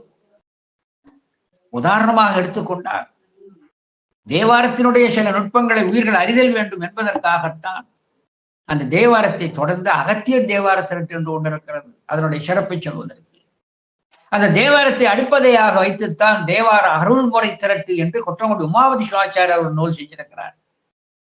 இதே போலத்தான் நம்முடைய திருவாசகத்தினுடைய சிறப்பையும் உண்மையும் நமக்கு அறிவுறுத்துவதற்காகத்தான் நமக்கு கிடைத்திருக்கின்ற நூல்களிலே ஒன்று நம்முடைய அதிவீர ராம பாண்டியனார் அருளி செய்திருக்கின்ற திருக்கருவை 10 அந்தாதி. இந்த திருவாசகத்தினுடைய பெருமையை இந்த நேரத்தில் நான் ஒன்று சொல்லிக்கொள்ள உட்படுகிறேன். இந்த திருவாசகம் என சொல்லக்கூடியது எவ்வளவு சிறப்புடைய மேலான நூல் என்பதை நான் முதல்ல சொல்லி காட்ட விருப்பப்படுகிறேன். இந்த திருவாசகம் என சொல்லக்கூடியதை சிவன் எழுதினார் என்று சொல்லி காட்டுகிறோம். ஏன் சிவன் எழுதினார்? அதுதான் திருவாசகத்தினுடைய ஒரு சிறப்பு. சிவன் எழுத வேண்டிய காரணம் என்ன என்றால், திருவாசகத்தின் ஒரு ஞான வாக்கியத்தை அருளாளர்கள் தன்னுடைய வாயினால் சொல்லுகின்ற பொழுது, திருவாக்கு வெளிப்படுகின்ற பொழுது, பதுவாக்காக வெளியிடுகின்ற பொழுது பக்கத்திலே இருக்கிற ஏக சங்கராய்கள் இதை கேட்டுக்கொண்டு இருப்பார்கள், எழுதி கொண்டும் இருப்பார்கள். அதுதான் எல்லா திருமுறைகளும் எழுதப்பட்டது. ஆனால் அதே நேரத்துல இறைவன் இறைவன் கைப்பட எழுதியது 2 தான். ஒன்று திருவாசகமும், மற்றொன்று மதிமலி புரிஷை என்று வருகிறது. ஏன் திருவாசகத்தை திருச்சிற்றம்பலத்தான சொல்லி எழுதி கொள்கிறேன் என்று ஏன் அதை எழுதினான் என்றால், மற்ற ஞானாசிரியமார்கள் திருவாய் மலர்கின்ற பொழுது அருகிலே இருக்கின்ற அடியார்கள் எழுதினார்கள். ஆனால் அந்த திருவாசகத்தை கேட்கின்ற பொழுது அந்த மெய்யடியார்களானவர்கள் மெய் மறந்து கண்ணிலே கண்ணீர் ததும்ப கண் மறைய, கைகளிலே நடுக்கம் எடுக்க, அதனால் எழுதுகோள் பொடிக்க முடியாது. அவர்கள் தன்வயம் மறந்து செயல் அழிந்து நின்ற காரணத்தினால் திருவாசகம் எழுதப்படாமலே போனது. ஆனால் இவைகள் உயிர்களுக்கு கிட்டுதல் வேண்டும் என்பதற்காகத்தான் அது எழுதப்படாமையினுடைய ஒரு குறைபாடை அறிந்து திருச்சிற்றம்பலத்தானே வந்து நீ திருவாசகத்தை சொல், நான் எழுதிக் கொள்கிறேன் என்று எழுதினான் என்று அங்கே சொல்லி காட்டப்பட்டிருக்கிறது. எனவே திருவாசகத்தை அங்கே படிக்கின்ற பொழுது கைகளெல்லாம் நடுக்கம் எடுக்கும், கண்ணிலே நீர் வரும் என்பது துறைமங்கலம் சிவபிரகாச சுவாமிகளே நால்வர் நான்மணி மாலையிலே இதை குறிப்பு பொருளாக சொல்லி காட்டுகிறார். நால்வர் நான்மணி மாலையில நலமலி வாதவூர் நல்லிசை புலவ மனம் நின்று உருக்கும் மதுரை வாசகம் கலங்கு உருபுல நெறி விளங்குரு வீர திங்கள்வார் சடை தெய்வ நாயகன் ஒருகலையேனும் உணரார் அஃது ஆன்று கைகளோ முறிபடும் கைகள் காணில் கண்களோ ஒன்றும் காலையில் காணும் மாலையில் ஒன்று வயங்கித் தோன்றும் பழிப்பில் ஒன்று விழிப்பின் எரியும் ஆயினும் தன்னை நீ புகழ்ந்து உரைத்த பழுதியில் செய்யில் எழுதினன். எனவே இறைவன் வந்து எழுத வேண்டிய ஒரு காரணம் என்னவென்று சொன்னால், அப்படி எழுதுவதற்கு காரணம் ஆன்மாக்களால் அதை எழுத இயலவில்லை. கண்ணிலே நீர் ததும்பி மறைக்கிறது, கை நடுக்கம் எடுக்கிறது, அந்த பசுபோதம் கெட்டு தன்வயம் அழுந்து இருக்கின்றார். இன்னொரு காரணத்தை நம்முடைய மனோன்மணி சுந்தரனார் மனோன்மணி என்கிற நூல்ல சொல்லி காட்டுகிறார். பேருந்திலே செல்லுகின்ற பொழுது நாம் அந்த தனிமையை நாம் மீட்பதற்காக ஒரு புத்தகத்தை கையிலே வைத்து படிப்பதை போல ஊழிக்காலத்தின் முடிவிலே தன்னுடைய தனிமையை நீட்பதற்காக படிப்பதற்கு ஒன்று வேண்டும் என்பதற்காகத்தான் மணிவாசகனது திருவாசகத்தை எழுதி கையிலே வைத்துக் கொண்டார் என்று மனோன்மணியம் சுந்தரனார் மனோன்மணியத்திலே சொல்லி காட்டுகிறார். கடையூழி வரும் தனிமை கழிக்க அன்றோ அம்பலத்தில் உடையார் உன் வாசகத்தில் ஒரு பிரதி கருதினது. எனவே இப்படி திருவாசகத்திற்கு பல சிறப்புகள் இருக்கிறது. அவைகளினுடைய பெருமையெல்லாம் உணர்தல் வேண்டும் என்பதற்காகத்தான் நம்முடைய அரச கல்வி அகிரிமீராம பாண்டியனார் அதன் தாக்கத்தினாலே நமக்கு செய்ததுதான் குட்டி திருவாசகம் என்று சொல்லப்படுகின்ற இந்த திருக்கருவை 18 அந்தாதி. இந்த திருக்கருவை 18 அந்தாதியிலே இந்த 83வது திருப்பாடல். விறகினால் சிலர் செய்திடும் வினைகளும் உண்டோ மருவி பரம் மறைந்து நின்று ஆட்டுவான் போல உரக கங்கன கருவையான் ஒருவன் நின்று ஆட்ட பறவை சூழ் நில மன்பதை பரப்பெல்லாம் நடிக்கும். அருமையான ஒரு செய்தியை இங்கே நமக்கு உணர்த்து காட்டுகிறார். விறகினால் சிலர் செய்திடும் வினைகளும் உண்டோ, அதாவது நான் ஒரு காரியத்தை செய்தேன் என்று சொல்வர்களும் உண்டே. நான் இதை செஞ்சேன் அதை செய்தேன், அப்படி அல்ல. அவன் ஆட்டுவிக்கிறான், நாம் ஆடுகிறோம். அழகாக மணிவாசகரை சொல்லி காட்டுகிறார். வேண்டும் விருப்பொன்று உண்டென்னில் அதுவும் உந்தன் விருப்பன்றே. வேண்டத்தக்கது அறிவினை சொல்றார். வேண்டும் விருப்பொன்று உண்டென்னில் அதுவும் உந்தன் விருப்பன்றே. எனக்கு எதுவுமே வேண்டாம், வேண்டத்தக்கது அறிவோயினி, வேண்ட முழுதும் தருவோயினி. ஒருவேளை நான் இது வேண்டும் என்று ஏதேனும் நான் கேட்டு விட்டால் அது நானாக கேட்கல, நீதான் உள்ளிருந்ததை கேட்க செய்தாய், நீதான் தூண்டி நீதான் அதை செய்தாய், நான் என்னுடைய செயல் அல்ல. ஆகையினாலே சிவஞானிகள் தான் இதை செய்தேன் இதை சொன்னேன் என்று சொல்வது இல்லை. ஆனால் சில பேர்கள் நான் தான் செய்தேன், நான் இதை செய்தேன் என்று சொல்லிக் கொள்கிறார்கள். அதைத்தான் விறகினால் சிலர் செய்திடும் வினைகளும் உண்டோ. சில பேர்கள் தன்னுடைய இச்சையாக செய்த காரியங்கள் இருக்கின்றதோ என்றால் இல்லை. அதை எப்படி சொல்லி காட்டுகிறார் அழகாக. மருவி அம்பரம் மறைந்து நின்று ஆட்டுவான் போல. எப்படி பொருந்திய ஒரு திரைச்சீலையிலே மறந்து நின்று கொண்டு ஒருவன் ஆட்டுகின்றவனை போல. அதாவது தோல்பாவை என்று கொண்டிருக்கிறது. அந்த காலங்கள்ல பாவை கூத்துன்னு ஒன்று வைப்பாங்க, தோல்பாவை அல்லது மரப்பாவை.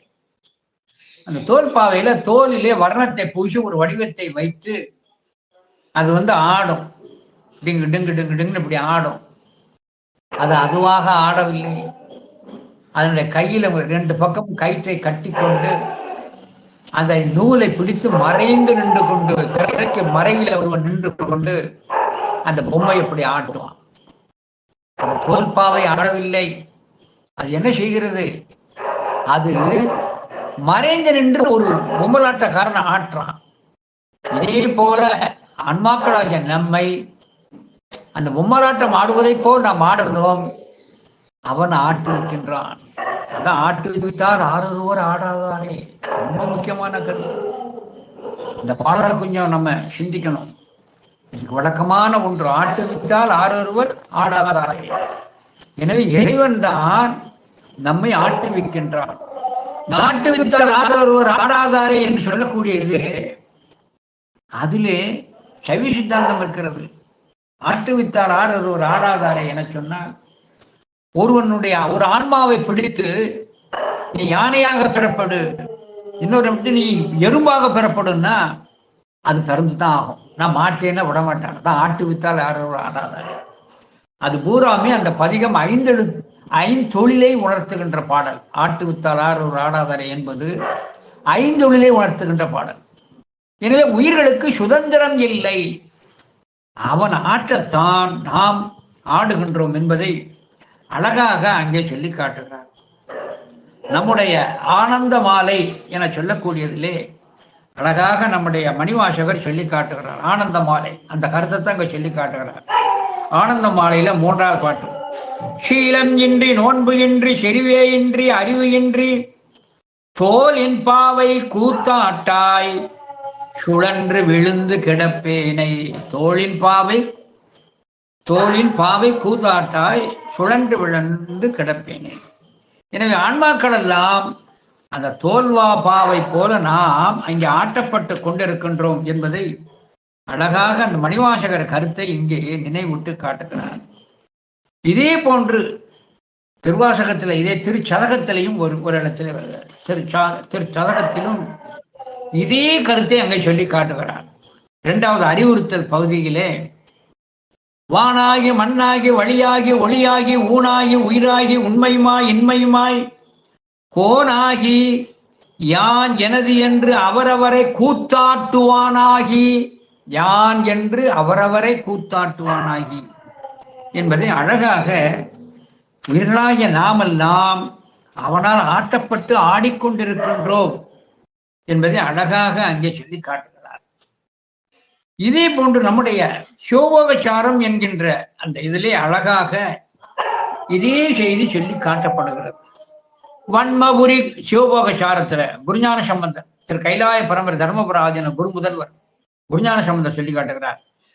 வன்மைபுரி காய மரப்பாவை தன்னை அரண் கண்மம் எனும் சூத்திரத்தால் கட்டியே நன்மை தின்மை ஆட்டுவது நாடாது அறிவிலார் தம் செயலார் நாட்டுதல் போல் உண்டோ நகை. உலகத்திலே நகைப்புக்குரியது எது என்று சொன்னால், நான் இதை செய்தேன் அதை செய்தேன் என்று சொல்லுகிறானோ அதுதான் நகைச்சுவை. ஏன்னா இது ஒரு மரப்பாவை. அறம்பாவம் என்னும் அருங்கயிற்றால் கட்டி புறந்தோல் போர்த்தெங்கும் புழுவழுக்கு மூடினார். இந்த செய்தியை சொல்லி காட்டுறார். அறம்பாவம் என சொல்லக்கூடிய அந்த 2 கயிர்களால் நாம் அங்கே கட்டப்பட்டிருக்கிறோம் என்று சொல்லி காட்டப்படுகிறார். அதனால்தான் அப்பர் வருவான் அங்கே கல்லிலே கட்டி சமணர்கள் தூக்கி எழுந்த போது அங்கே என்ன நிகழ்ந்தது என அங்கே அழகாக நம்முடைய சேக்கிழார் பெருமானே அங்கே சொல்லி காட்டுகிறார். அங்கே சேக்கிழார் பெருமான் எப்படி சொல்லி காட்டுகிறார்? நாவுக்கரசு சுவாமிகளாகிய அந்த ஆன்மாவை ஆணவமலமாகிய பெரிய கல்லிலே கட்டி, பெரிய கல்லிலே அறம் பாவம் என்று சொல்லக்கூடிய அந்த 2 முனைகளுடைய கயிறால் கட்டி கடலாகிய பிறப்புக்குள்ளே தூக்கி எறிந்தார்கள். கடலாகிய பிறப்புக்குள்ளே அங்கே தூக்கி எறிந்தார்கள். இதுதான் அந்த புராணத்தினுடைய தத்துவம். இதை நாவுக்கரசு சுவாமிகளை கயிறால் கட்டினார்கள் என்பதற்கு அங்கே பொருள், அங்கே கையிலே கட்டுதல் என சொல்லக்கூடிய அந்த கயிறு என சொல்லக்கூடியது அறம்பாவம் என்னும் அருங்கயிறு என்று அங்கே அழகாக அங்கே சொல்லி காட்டினார். ஆக இந்த கருத்தைத்தான் அழகே சேக்கலார் பெருமானும் இருவினை பாசம் மும்மலக்கல் ஆழ்த்தலின் இருமல காசம் மும்மலக்கல் அந்த இதுல இருவினை பாசம் அந்த கயிறு என்பது இருவினை பாச கயிறு. ஆகவே இறைவனானவன் நல்வினை தீவினை ஆகிய இரண்டு முனைகளை உடைய கயிற்றால் கட்டித்தான் மரப்பாவையாகிய நம்மை இயக்குகிறான். அதைத்தான் இங்கே சொல்லி காட்டுகிறான். விரைகினால் சிலர் செய்திடும் வினைகளும் உண்டோ, மருவி அம்பரம் மறைந்து நின்று ஆட்டுவான் போல உரக கங்கணம் கருவையான் ஒருவன் என்று ஆட்ட. பாம்புகளை தனக்கு கங்கணமாக காப்பாக அணிந்திருக்கின்ற கருவாபுரிக்கு அந்த இறைவன் என்று ஆட்ட, பறவை சூழ் நில மண்பதை பரப்பெல்லாம் நடிக்கும். நீரால் சூழப்பட்ட இந்த உலகத்தில் இருக்கிற உயிர்கூட்டங்கள் எல்லாம் ஆடிக்கொண்டிருக்கிறது என்று அழகாக இங்கே சொல்லி காட்டுகிறார். அது அழகாக என் செயலால் ஆவது ஒன்றும் இல்லை, எல்லாம் உன்சிகளே என உணரப்பட்டேன் என்ற அந்த பட்டத்தாருடைய வாக்கின் படி இங்கே உயிர்கள் எல்லாம் ஒரு மரப்பாவையாக நின்று ஆடிக்கொண்டிருக்கிறது என்ற ஒரு கருத்தை அழகாக அங்கே சொல்லி காட்டுகிறார். இது எது? உலகாகிய அரங்கிலே உயிராகிய பாத்திரங்கள் அறம்பாவம் என்னும் அந்த கயிற்றால் அசைக்கப்பட்டு ஆடுகிறது. இதுதான் தத்துவம். எனவே நம்முடைய செயல் என்பது எதுவும் இல்லை. அதான் எல்லாம் சிவ செயல், எல்லாம் சிவன் செயல் என்பதை தாரக மந்திரமாக நம்முடைய திரு கைலாய பிரபர தர்மபுர ஆதீனம் இதை எல்லாம் சிவன் செயல் என்று ஒரு வாசகம் வச்சிருக்கிறாங்க தாரக மந்திரமாக. எனவே எல்லாம் சிவன் செயல், அவனன்றி ஓர் அணுவும் அசையாது. இதை சைவர்கள் உணர்ந்து கொள்ளுதல் வேண்டும் என்பதைத்தான் இந்த உயிர்கள் எல்லாம் அவன் இயங்குகிறது என்று அங்கு அழகாக சொல்லி காட்டுகிறார். விரைகினால் சிலர் செய்திடும் வினைகளும் உண்டோ, மருவி அம்பரம் மறைந்து நின்று ஆட்டுவான் போல உரக கங்கன கருவையான் ஒருவன் என்று ஆட்ட பறவை சூழ் நில மண்பதை பரப்பெல்லாம் நடிக்கும் என்று அழகாக உயிர்கள் எல்லாம் சிவத்தால் இயக்கப்படுகிறது, கண்மத்திற்கு ஏற்ப இயக்கப்படுகிறது என்பதை அழகாக அங்கே சொல்லி காட்டுகிறார். அடுத்து 84வது திருப்பாடல்.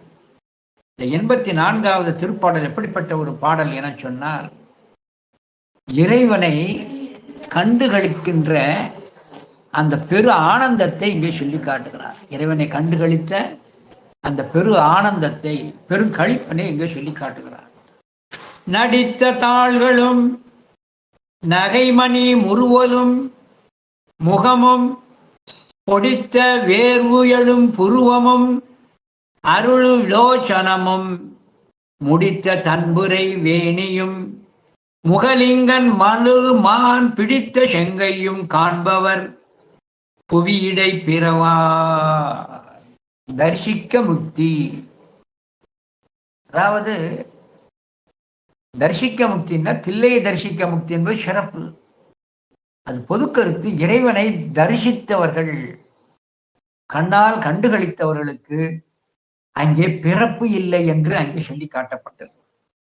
இறைவனை தரிசித்தவர்களுக்கு பிறப்பு இல்லை, அதான் தரிசிக்க முக்தி. அது பொது சொல், அது தில்லை மேல் சிறப்பித்து வைத்து சொல்லப்படுகிறது.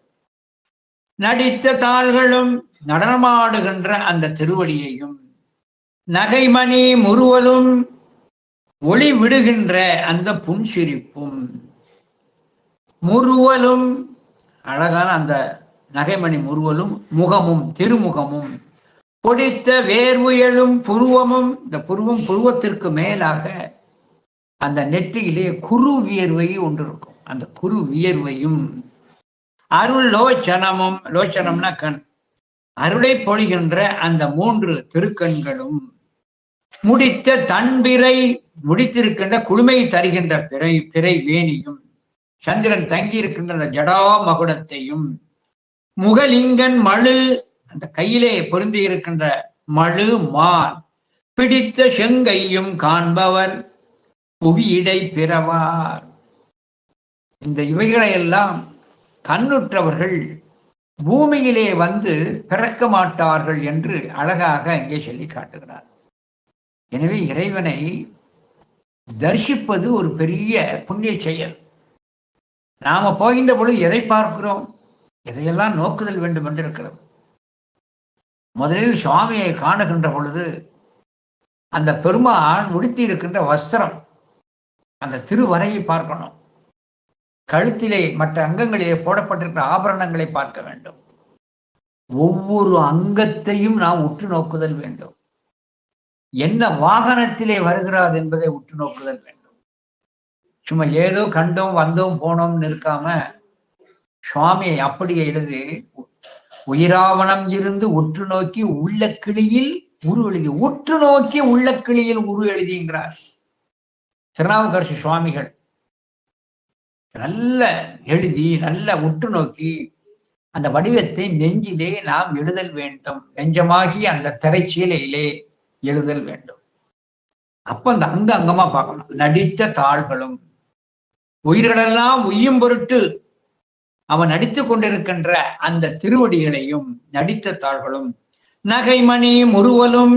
நகைமணி முறுவல் அதாவது ஒளி வீசுகின்ற பற்களை உடைய அந்த திருவாய் செய்கின்ற அந்த புன்முறுவலும் முகமும் திருமுகமும் பொடித்த வேர்வு எழும் புருவமும் கொவ்வை செவ்வாயில் குமிழ் சிரிப்பும் பனித்த சடையும் இருக்கு இல்லையா? குனித்த புருவம். நாவுக்கரசர் தான் மறுபடியும் குனித்தன்னா வளைந்திருக்கின்ற குனித்த புருவமும் கொவ்வை செவ்வாயில் குமிழ் சிரிப்பும் பனித்த சடையும் பவளம்போர் மேனியில் எப்படி உற்று நோக்கி இருக்கிறார் பாருங்க. அத்தனை சொல்லி காட்டுகிறார். பொடித்த வேர்வுயலும் புருவமும் அருள் லோச்சனமும் அருளை வாரி வழங்குகின்ற திருக்கண்ணும் முடித்த தன்பிரை வேணியும் குளுமையை தரக்கூடிய சந்திரனை அணிந்திருக்கிற ஜடாமகுடமும் முகலிங்கன் மழு மால் பிடித்த செங்கையும் தன்னுடைய திருக்கையிலே பொருந்தி இருக்கின்ற மழு மான் முதலானவர்களையும் காண்பவர் புவியிடை பிறவார். கண்டவர்கள் பூமியின் மிசை பிறவார்கள் என்று சொல்லி காட்டப்பட்டிருக்கிறது. அதாவது இறைவனிடம் சொல்லப்படுகின்ற காணப்படுகின்ற ஒவ்வொரும் ஒரு பொருளை தரக்கூடியது. அவன் ஒரு சூன்ய பொருளாக இருக்கிறான்.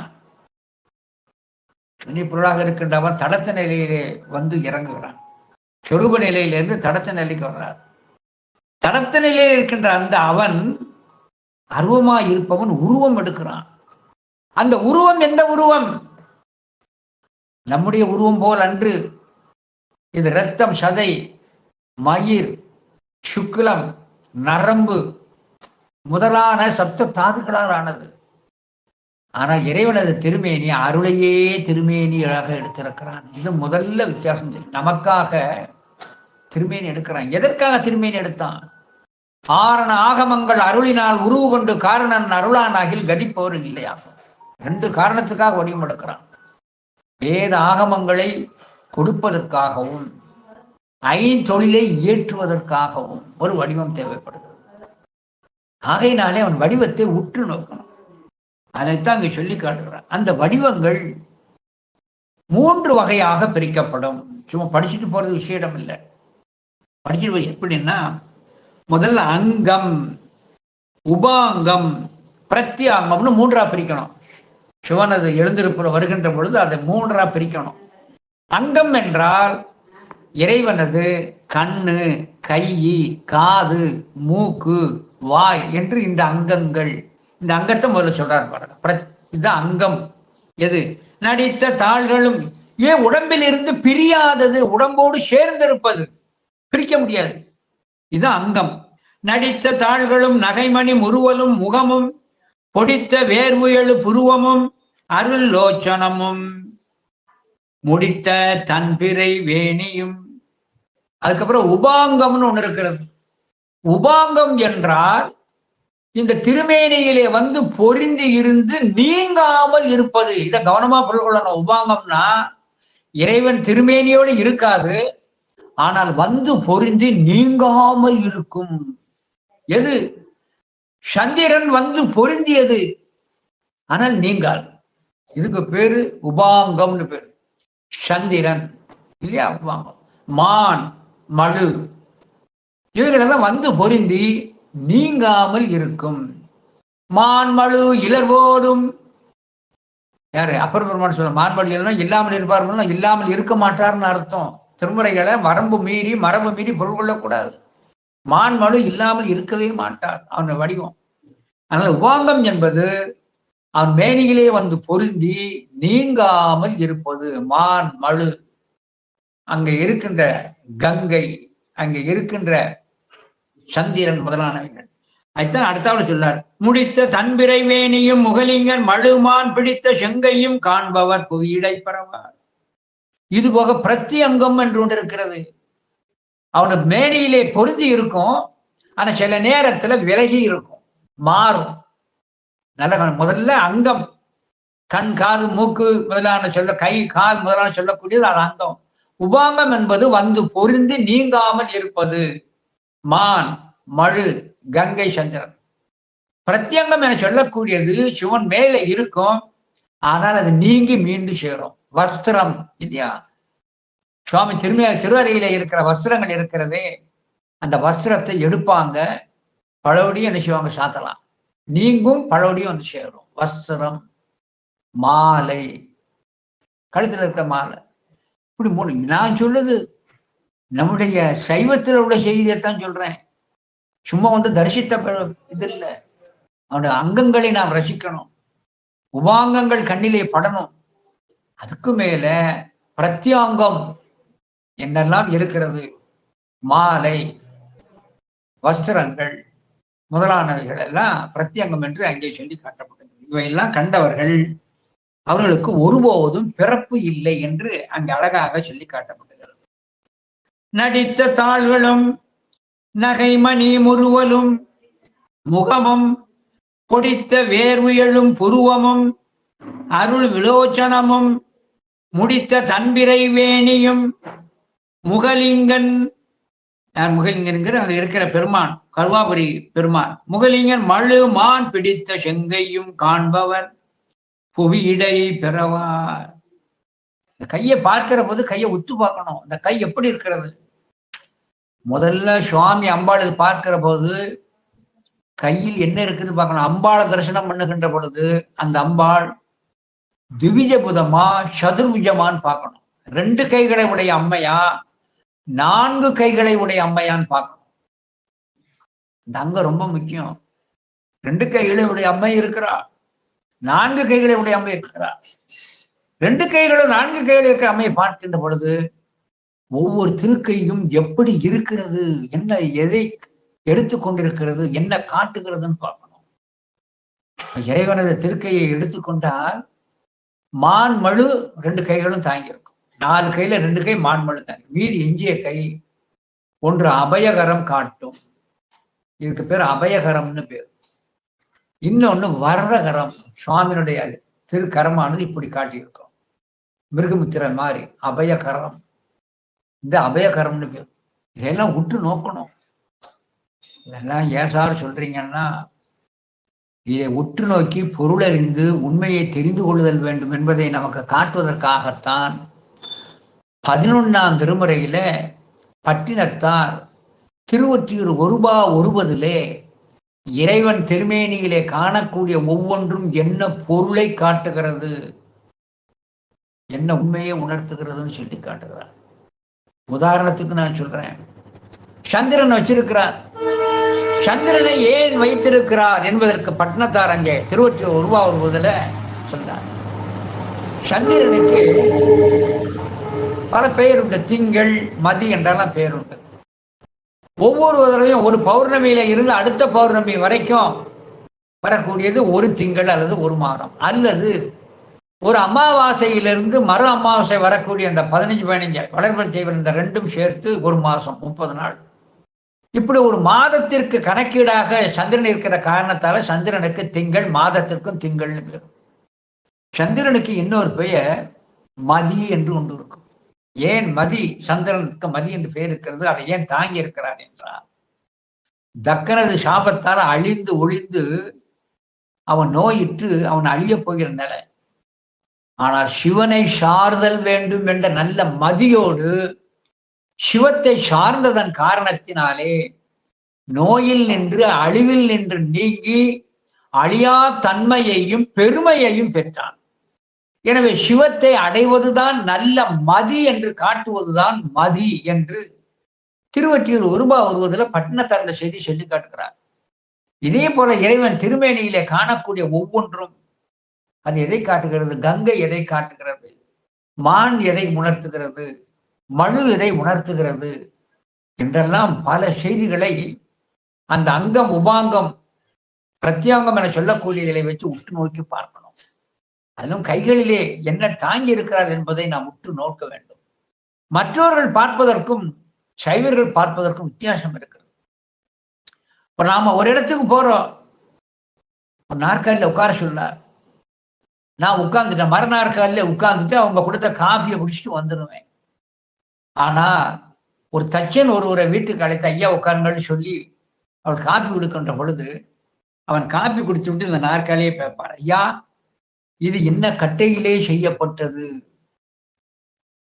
இந்த கட்டை செய்யப்பட்டதோடு மட்டுமல்லாது செய்யப்பட்டிருக்கின்ற இந்த கட்டையானது இதற்கு இத்தனை வயசு இருக்கும், 15 வருஷமாவது இந்த கட்டைக்கு வயசு இருக்கும் என சொல்லி, என்ன கட்டை, இது எந்த ஊரிலே கிடைக்கிறது, இது எத்தனை வருடத்திற்கு முந்தியதாக இருக்கிறது என்பதை அந்த நாற்காலியை கண்டு தச்சன் துல்லியமா பார்த்து சொல்லிடுவான்.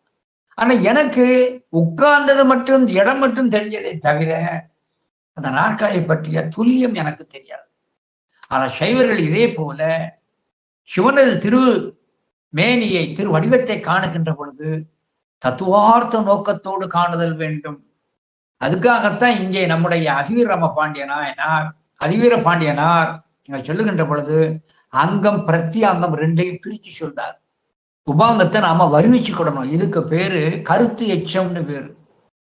3ல 2 சொல்லிட்டு விட்டுருவாங்க, 1ஐ நாம வருவித்துக் கொள்ளணும். இப்படி கருத்து எச்சமாக வைத்து இந்த அருமையான திருப்பாடலை அவர் அருள் செய்திருக்கிறார் என்பதை கூறி இந்த அளவிலே இன்றைய சிந்தனையை அடியேன் நிறைவு செய்கிறேன்.